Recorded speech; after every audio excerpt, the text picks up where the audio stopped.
This is a story about a country digging its way to prosperity. Central Ivory Coast is a rich agricultural landscape.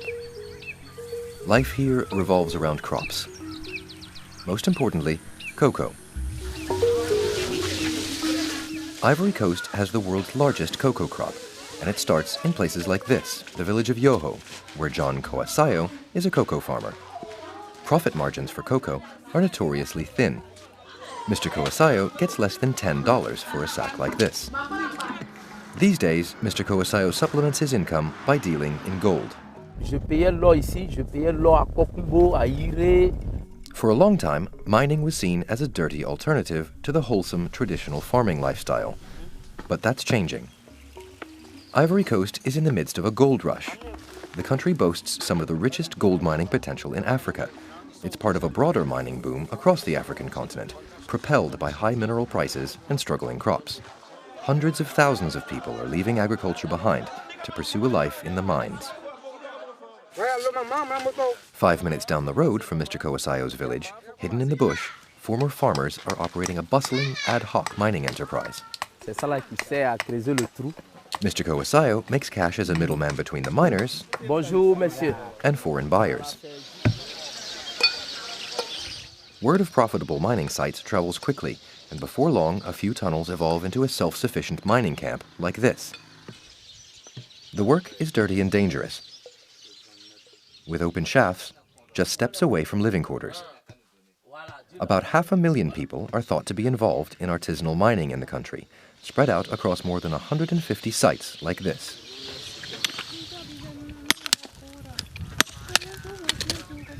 Si tu as eu l'op, tu veux rentrer dans un caillou comme ça, tu es quelque chose de millions, tu t'en vas payer ta moto, tu fais tes business, tu t'en vas payer habits propres.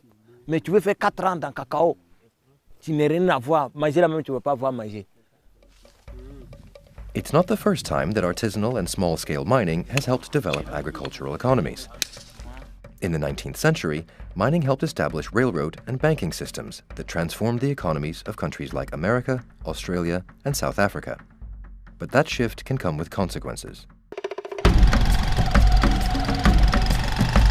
An hour down the road in the gold rush town of Nisoko, the environmental and social costs of Ivory Coast's gold mining boom are becoming apparent.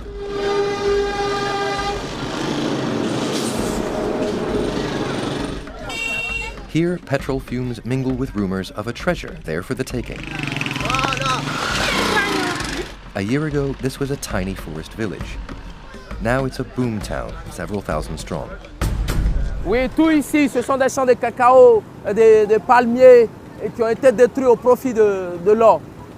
The locals call it Abidjan 2 because its dense population and frenetic energy remind them of the country's biggest city. La population s'est accroître du coup comme Abidjan. Et l'économie aussi était devenue du coup comme à Abidjan, où tout le monde gagnait de l'argent, tout le monde gagne maintenant de l'argent. This massive open pit is the biggest mine in Nisoko.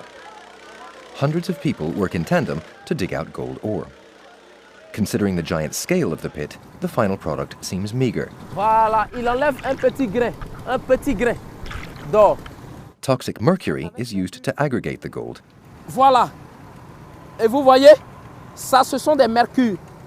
Les mercures. And then drained into the soil. This piece of gold is worth about $10. It is dangerous, dirty work.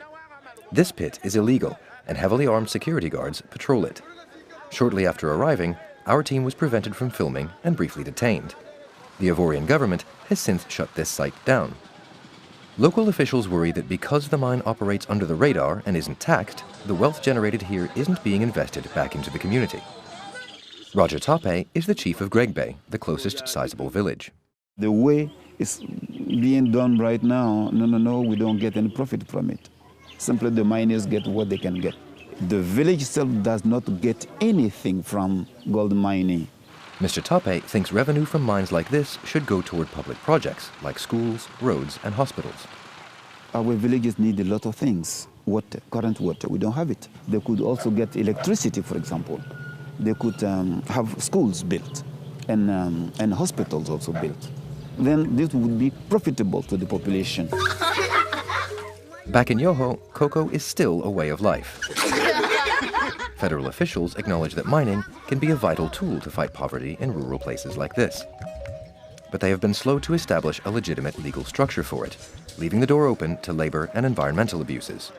If mining is going to be a vehicle for development in Ivory Coast, the country's industry has a long road ahead.